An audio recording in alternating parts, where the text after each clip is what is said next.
My name is Wayne, I am the Lone Headbanger. Welcome to this week's video, thank you so much for joining me. This week I'm going to kind of break my usual routine. Usually I have some kind of negative factor that we focus on, and then I try and give you positive points as to how to overcome it. What I'm going to do this week is literally just focus on the positive points and how to overcome things.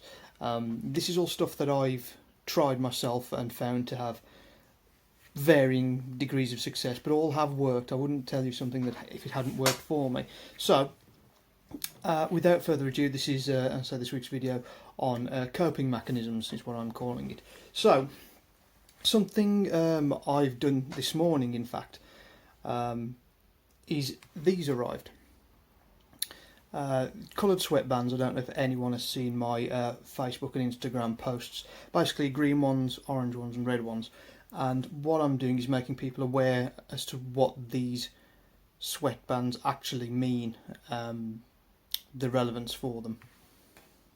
The relevance of these wristbands is to give people a visual indicator of my temperament and mood. Now, if you've got a broken leg, you wear a cast and you have crutches usually. If you break an arm or something, or if you cut your finger, you wear a plaster. Those are obvious injuries. But if you've got something, I don't want to say wrong because it's not wrong, but if you have a mental illness and you're struggling and you're having a tough day, no one's got any way to recognise that. So I thought about coming up with this traffic light system, so I can make people aware that if I'll be wearing these, and if I'm wearing a green one, it means I'm okay, which I'm fine at the moment. If I'm wearing an orange one, it's like struggling a little bit, but generally I'm not too bad. And if I'm wearing a red one, it's like I need some space, don't test me, kind of thing. If people are made aware of these indicators and respect them and treat accordingly, then that may actually be a good thing. Some people might think it's absolutely daft, but it's something I'm trialling anyway. And if I'm honest, looking down all day and seeing the green wristband on, thinking, yeah, I'm actually not too bad today, has actually boosted my mood a little bit. So it's a placebo in itself. So I'm going to be doing that. So that's something you can try. But like I said, it doesn't work unless people know what they mean. So if you're going to use them, make people aware that that's what they are for. I'm calling them my mood bands. I'm going to continue, but I'm going to try and be more general for the first little bit, and then I'm going to be a little bit more intensive for the second part. So next part is more based around social events and things like that, and other people.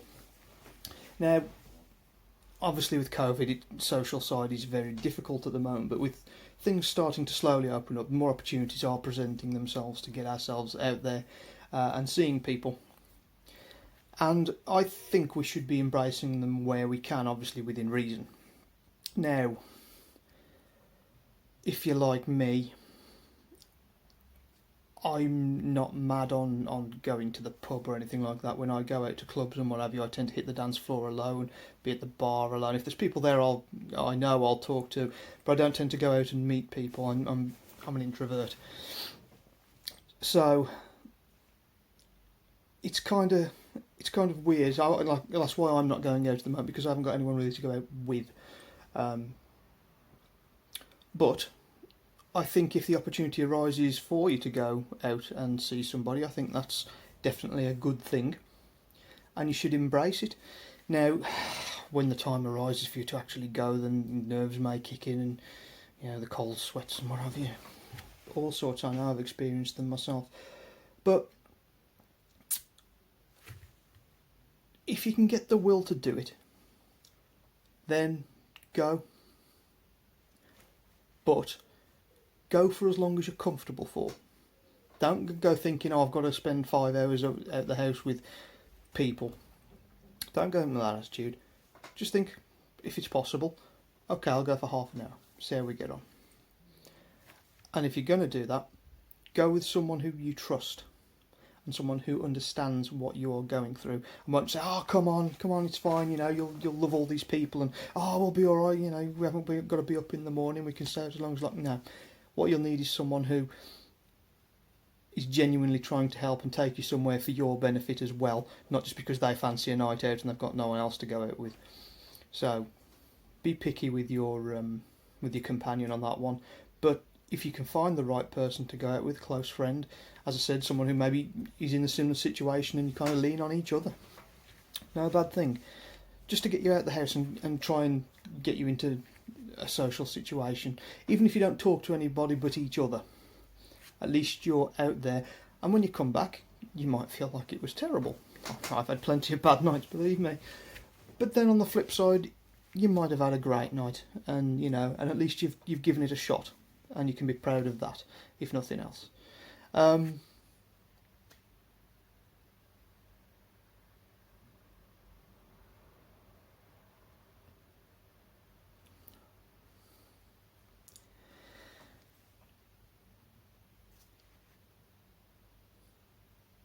So with going out of the house, I mentioned obviously social circles and what have you.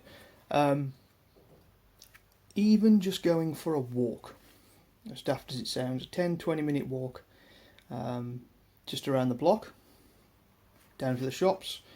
If you've got a wood or something nearby, just go and do a lap perhaps. Doesn't have to be long, but exercise is obviously a really good thing for you, not just for you physically, but for you mentally, because it releases endorphins, which is your happy hormone, and that can really boost your mood and help you get out of your slump, let's say. You don't have to do anything big. You don't have to go and run 26 miles. But just going out, I did it myself today. I actually did, I think I did an hour. I went down to the post office, and I thought, you know what, I'm going to actually go for a proper walk. I think I did what we call the triangle round by us, and it just goes around a farmer's field. And it's a couple of miles, and the weather was okay, and I just walked and just let my mind drift, let me think about things. Now, ordinarily I'd have my iPod on and I'd be listening to music, but I have an ear infection at the moment, so it's kind of knackered that idea up. However, I've actually really enjoyed just walking and letting my mind tick over on my hobbies and things. Like I've been thinking about my Transformers and my Games Workshop. I've been planning things out like that, and I'm just literally letting my mind work and tick over while I'm walking. And I got back and I felt, kind of refreshed.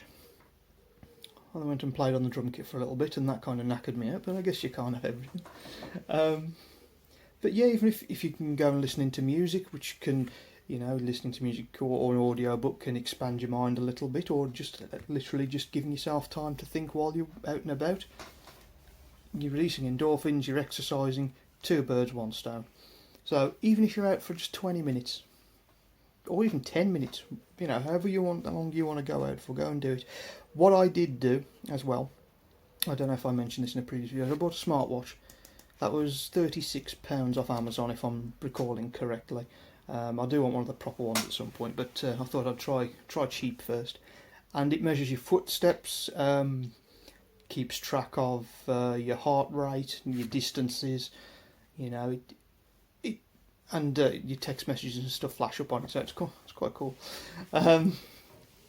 But just by measuring how many steps you're taking and how far you're travelling, you can actually see that you're achieving something, and I think that's really important.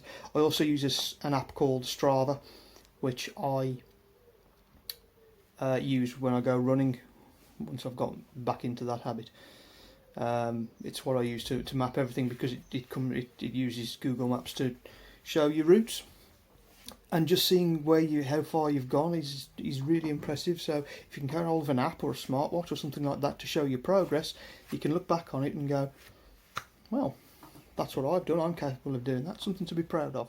Okay, so that's the more outsidey bit, the social bit's covered. What I want to work on now, or talk about now even, is more yourself kind of thing.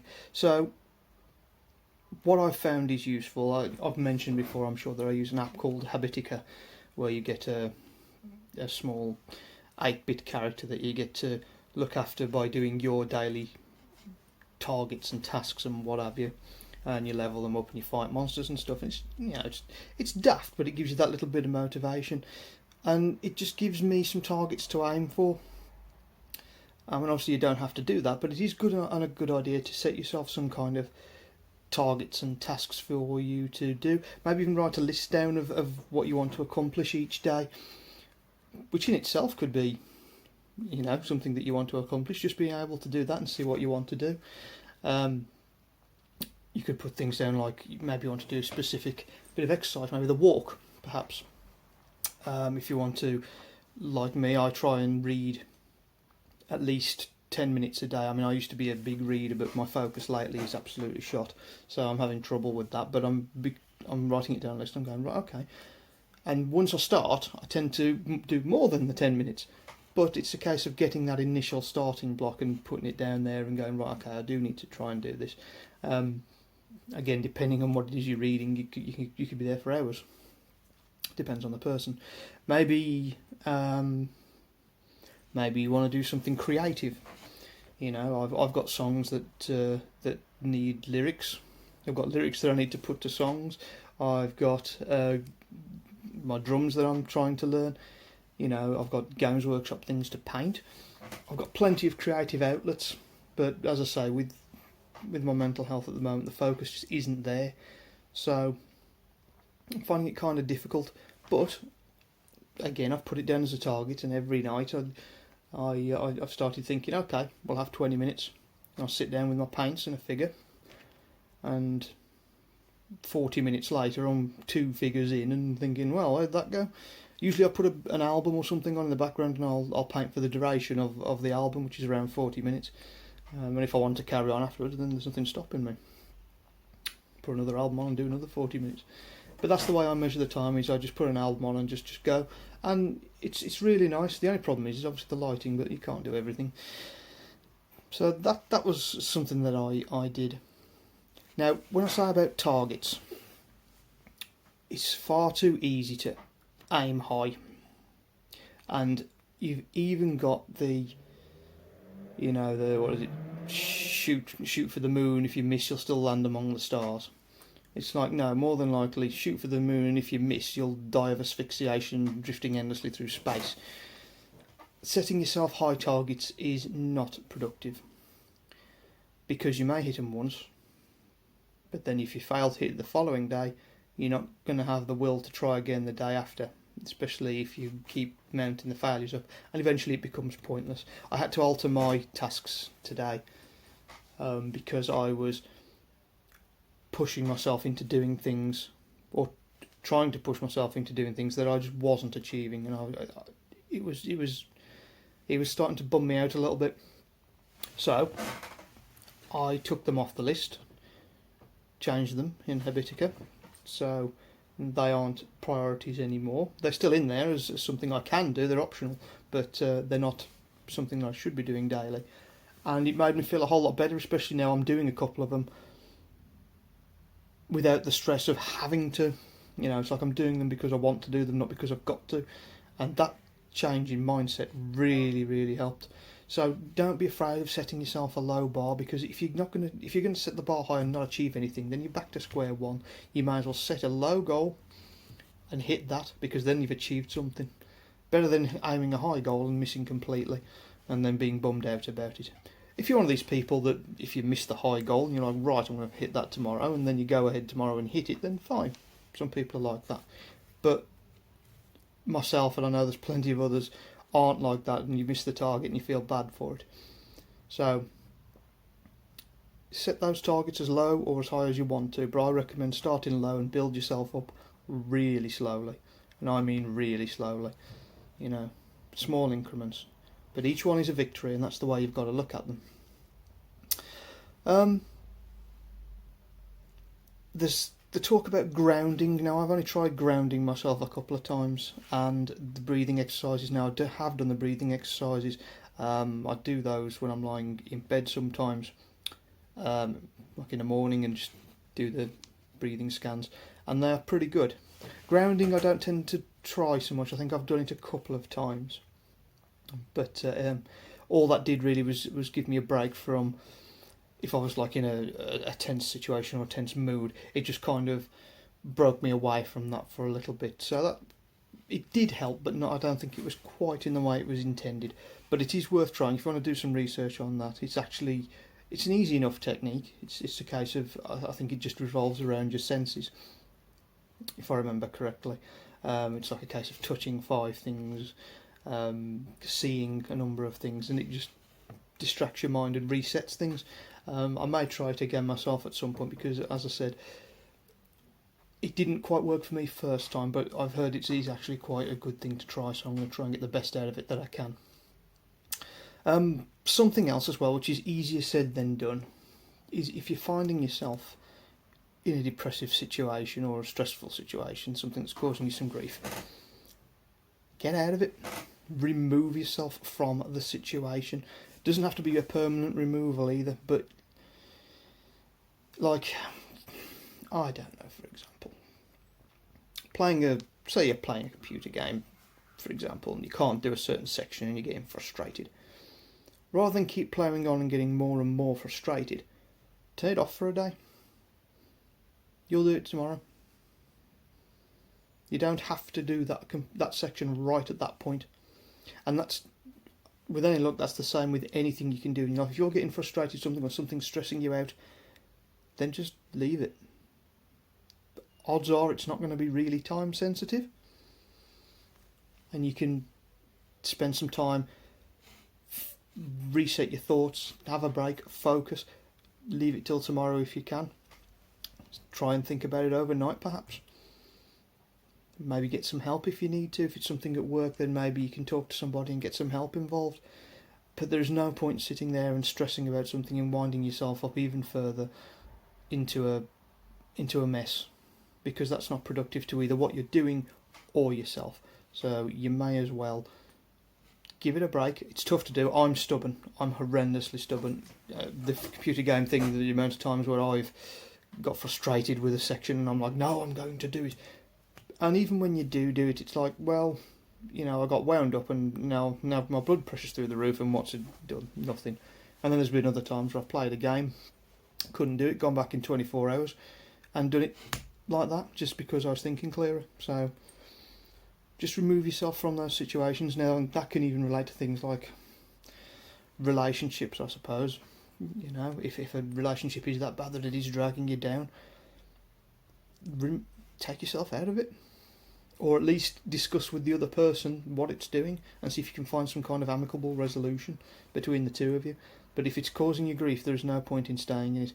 I'm not just talking about partners, I'm talking about any relationship here, friends, family even.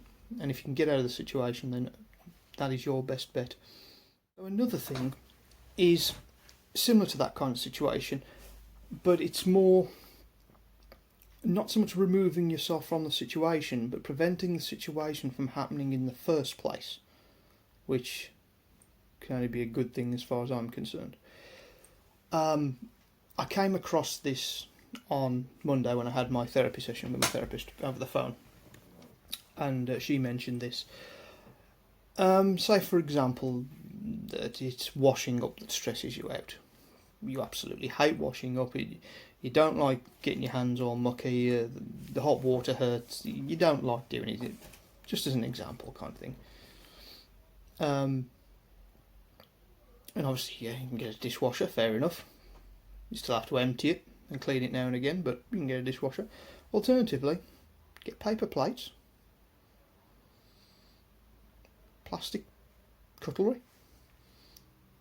It's not ideal for the environment, but as a solution to your issues, that can help you out, maybe just in the short term.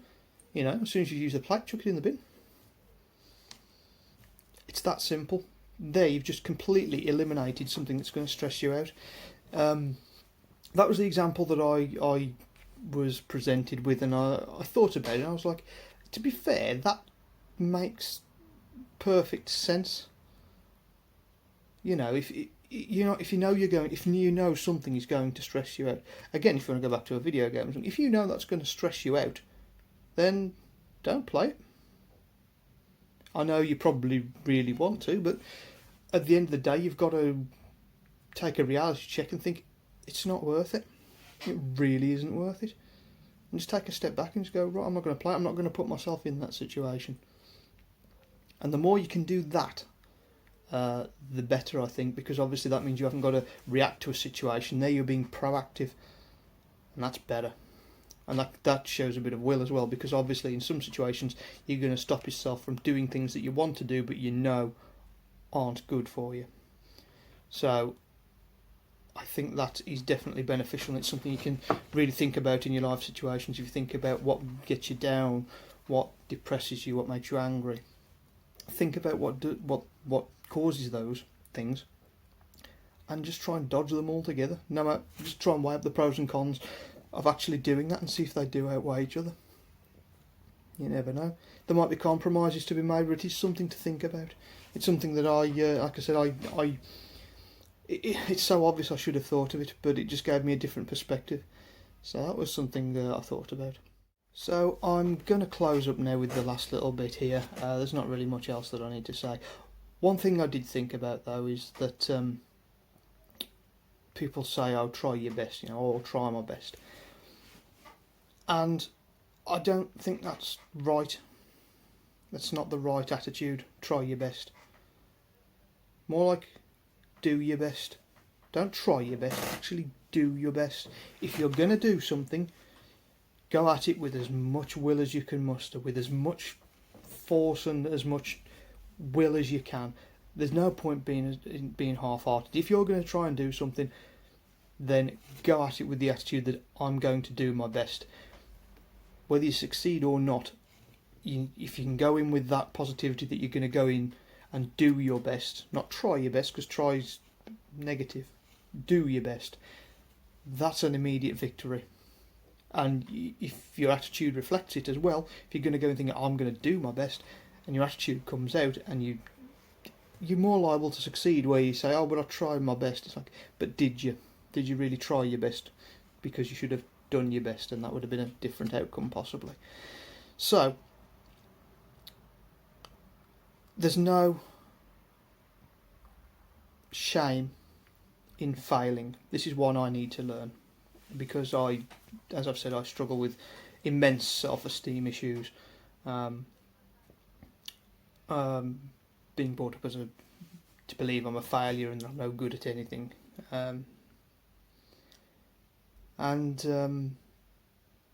It's going to take me a long time to realise it, but it is true. There is no shame in failing. As far as I'm concerned, if you do your best, that's all anyone can ever ask of you. Even if you fail, you can say, well, I did my best. What more can anyone ask? Well, you should have done better. Well, I couldn't. If you see what I mean. There's no shame in that. If you go in and you fail and say, oh, well, I tried, it's like, well, that just comes out as negative. But if you went and said, well, I did my best, that's all anyone can ever ask of you. And you should always be proud of doing your best, because that is all you can do as a person. You can't do above your best. Let's say 110%, I want 110%.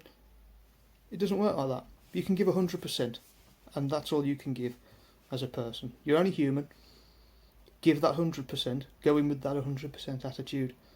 Don't go in thinking you can give 120, 130%, because that's ridiculous. Anyone who asks for 110% doesn't know how percentages work. Or humans, either way. So yeah, what I'm trying to say is, go in with that attitude, with the right attitude, and be proud of what you achieve, even if it wasn't what you didn't get exactly what you wanted. Be proud of what you did get out of it.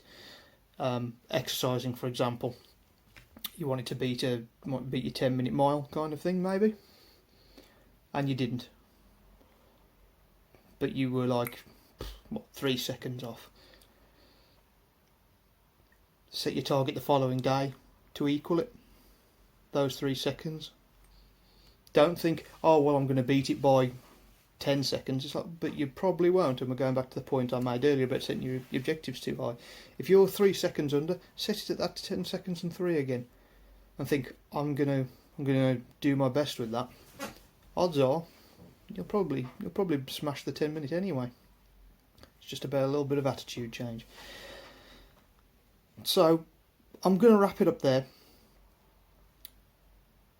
what I will say is, across all of this, the whole point of all this was, it takes a bit of willpower, but give yourself a chance. That's all it is. It's just giving yourself a chance to succeed. It's in your hands. It's your power. You have the power to do that. Give yourself the chance to succeed. You can do it. I know you can do it. I think I might be capable of doing it. I haven't convinced myself yet, but we'll get in there. There's little lights at the end of the tunnel. They're not, can't tell if it's a train or the other end of the tunnel yet, but there's definitely something there, and I'm starting to feel better, just because I'm adjusting my perspective on a couple of things, and by giving myself a chance, like I'm started the painting and getting into my hobbies again, I'm slowly giving myself a chance to succeed, and that's what you've got to do. I know it's tough, and self-hatred comes into it a lot, but give yourself a chance. You're not as crap as you think you are. Believe me, I know some crap people, and I know you're not one of them. So, I just want to say two more things real quick. It's possibly something I've reiterated in the past, the first one. Literally, it's something called a safety list. So if you are feeling bummed out, if you are feeling down and you are struggling, write yourself a safety plan of things you can do to pull you out of it.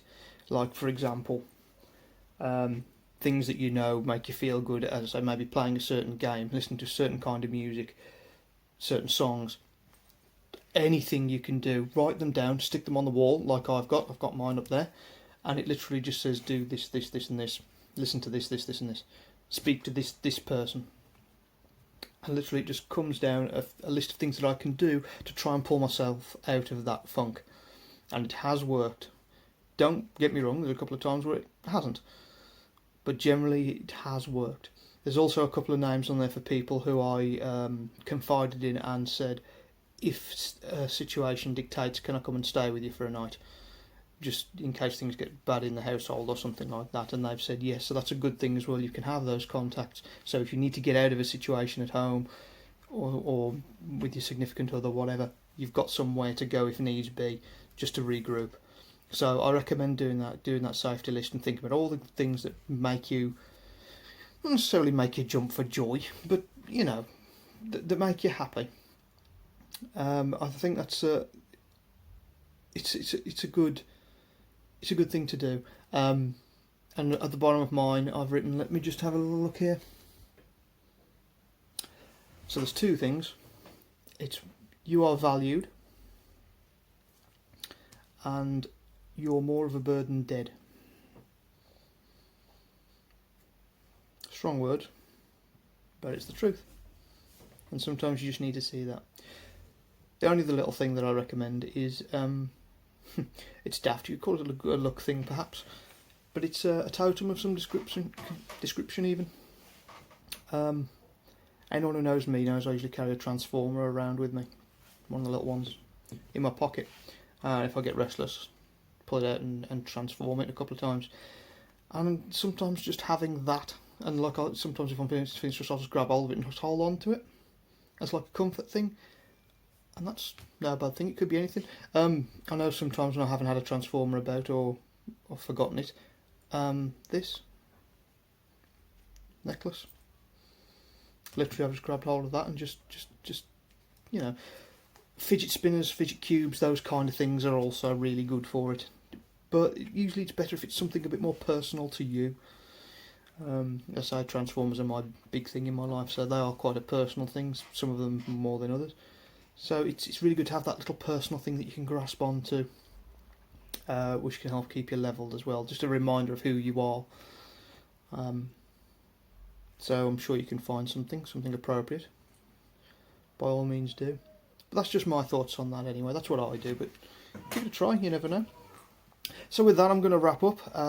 Thanks so much for watching this one. I think I've gone on a little bit longer than I intended this week, but I feel it was relevant and I feel like it was important. I've probably repeated what I've said in the previous videos and I've just elaborated a little bit, but if that's the case, then that's what I wanted to do. So thank you so much for joining me this week.